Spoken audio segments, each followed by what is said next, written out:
International Humanitarian Law, in brief ISL, also known as the Law of Armed Conflict or the Law of War, constitutes a major branch of public international law. In contrast to international human rights law, ISL deals specifically with armed conflict situations, both international and non-international in nature. ISL relates to the protection of civilians and combatants during the period of armed conflicts, including those who are no longer participating in the hostilities, those in shipwreck, and the ill or wounded. ISL is also to be distinguished from the body of law relating to the justification for the use of force by states, characterized as jus ad bellum, law on the use of force or the prevention of war, in contrast as jus in bello, law in war. More generally, ISL seeks to deal with all of the matters of humanitarian concern arising from armed conflict situations. The International Committee of the Red Cross, in brief ICRC, a neutral international organization with a unique mandate under the ISL to assist all victims of armed conflict, has distilled a set of principles that contain the essence of ISL. While ISL is distinct legal field, there is increasing convergence between the realm of ISL and international human rights law.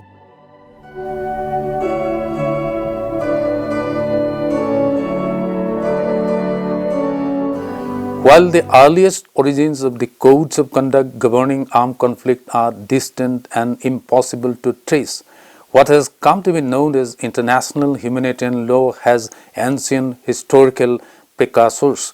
These include Hammurabi's Code, the Mahabharata, the Bible, the Quran, the Japanese Code of Bushido, and many others. A more recent and distinct influence on modern conception of ISL came from the father of international law, Dutch philosopher and legal scholar Hugo Grotius. The modern development of ISL is most often traced to the writings of Henry Dunant and Francis Leber in the mid-19th century. In memory of Solferino, Dunant detailed his experience with war after witnessing of the bloodiest battles of 19th century, the Battle of Solferino between France and its Italian allies and Austria in northern Italy in 1859. He was horrified by the lack of assistance for wounded and defenseless persons after the battle. This experience prompted Dunant and several others to found a charitable humanitarian association, the Geneva Association of Public Welfare, in 1863, that later became the International Committee of the Red Cross. Further, Dunant and others lobbied the Swiss and other European governments to convene an international conference to establish rules and institutions for the care of those wounded in combat. As a result of this effort, 12 European states adopted the first modern international humanitarian law treaty in 1864, the Geneva Convention for the Amelioration of the Conditions of the Wounded in Armies in the Field. The major conflicts of the past 2 centuries have done a great deal to mold contemporary ISL. A number of treaties and declarations preceded the Geneva Conventions of 1949 and the additional protocols of 1977. These were largely refined and reformulated into the principles contained in the Geneva Conventions and additional protocols. They include the body of conventions and declarations known as the Law of the Hague. The Hague Peace Conference of 1899 and 1907 were convened at the request of Russia for the purpose of discussion on the subjects of lasting peace and disarmament. The conferences failed in their objective of achieving lasting peace, but did succeed in the development of a number of principles, placing limits on the means and methods of warfare. These principles were codified in numerous conventions and declarations, including the following. Number 1, the Hague Convention of 1899 for the pacific settlement of international disputes. The Hague 1 established the Permanent Court of Arbitration (PCA), also known as the Hague Tribunal, precursor to later international tribunals. The PCA remains operative in disputes resolution between states, private parties, and intergovernmental organizations, and sits at the juncture between public and private international law. Number 2, the Hague Convention 2, 1899, the convention with respect to the laws and customs of war on land. The Hague 2 expanded on the labor code and introduces principles governing the treatment of prisoners of war, the law of occupation, and prohibited creation, specified battle tactics such as the use of poisoned weapons, treacherous killing or wounding, and employing arms, projectiles, or material of nature to cause superfluous injury. Other Hague Conventions such as the Hague 4 and the Hague 13 expanded the Hague 2's prohibitions on the methods and means of conducting hostilities.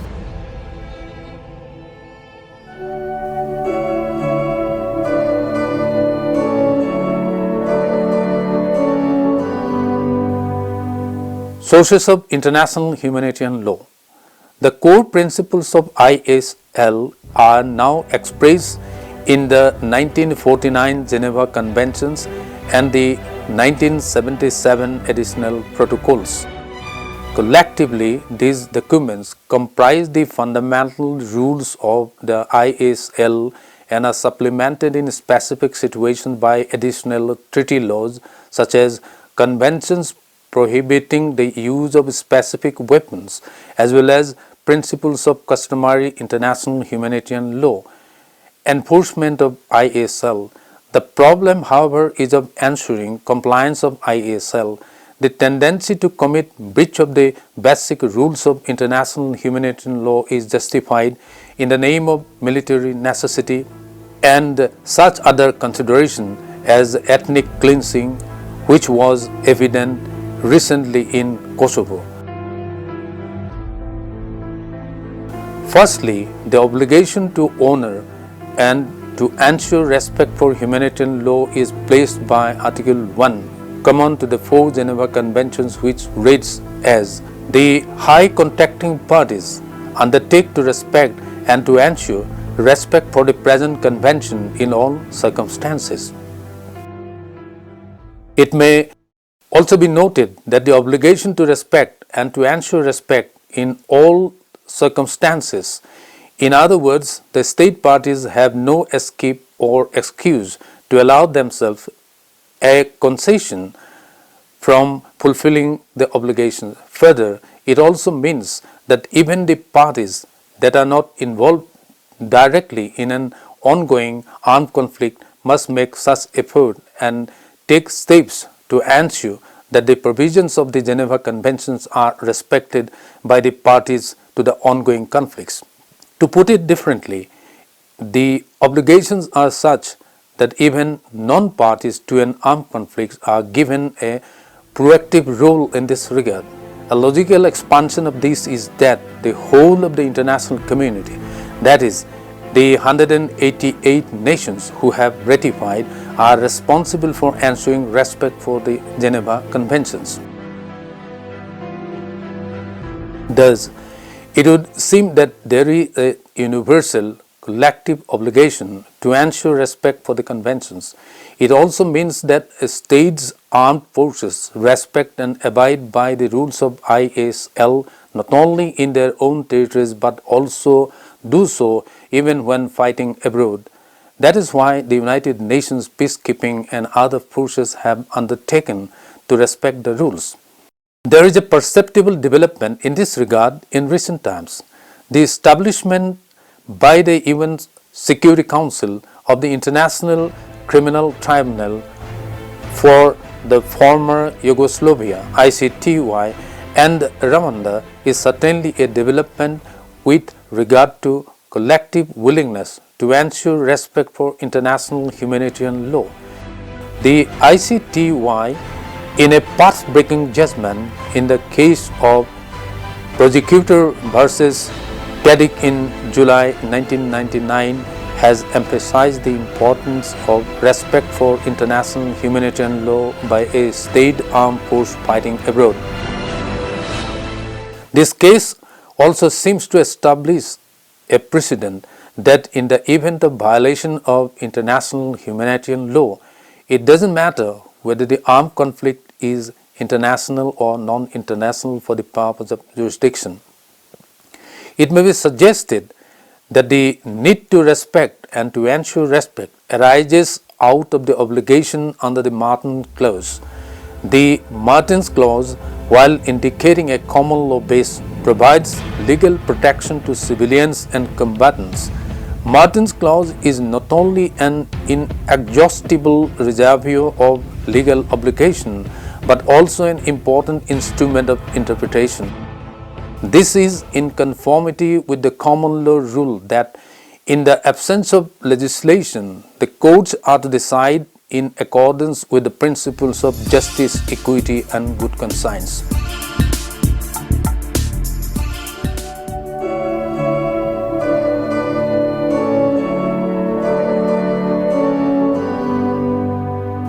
Categories of persons. Protection under ISL is based in part on the status of individuals and the states involved. Definition includes the characteristics of individuals and the relevant states and the duties that their respective status impose, their acts and the acts of others towards them. Combatants. Combatants under the Geneva Conventions are usually members of the regular or irregular armed forces or militias organized by parties to a conflict. A number of rights and duties are imposed on combatants by virtue of their status both during combat and if taken out of combat by injury or capture by enemy. Non-combatants. Non-combatant status is critical in ISL because it provides protection from attack in international and non-international armed conflicts. Non-combatant status includes both persons who were previously combatant but have become hors de combat, out of the fight or disabled, and civilian persons with special protection accorded to each. Each of the four Geneva Conventions provide protection to different categories of non-combatants such as sick or wounded, former combatants, prisoners of war and civilians. Prisoners of war. Prisoners of war, in brief POWs, are combatants who have been captured by or have surrendered to the enemy. No one other than a combatant is entitled to this particular status, and POWs enjoy special protections in addition to the right to human treatment and freedom from torture.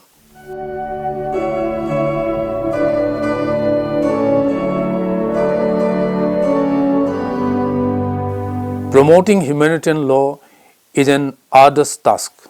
The most important aspect of this process is that it is the obligation of state parties to humanitarian law instruments to do so by taking appropriate steps as envisaged in those instruments. An organization like the ICRC can only facilitate this process, that too if the authorities of the states concerned are wholeheartedly willing to act in a spirit of cooperation with the ICRC. The most basic prerequisites for greater success in this humanitarian endeavor of the ICRC is wholehearted cooperation on the part of national authorities, support of the National Red Cross or Red Crescent societies, and genuine involvement of the civil society.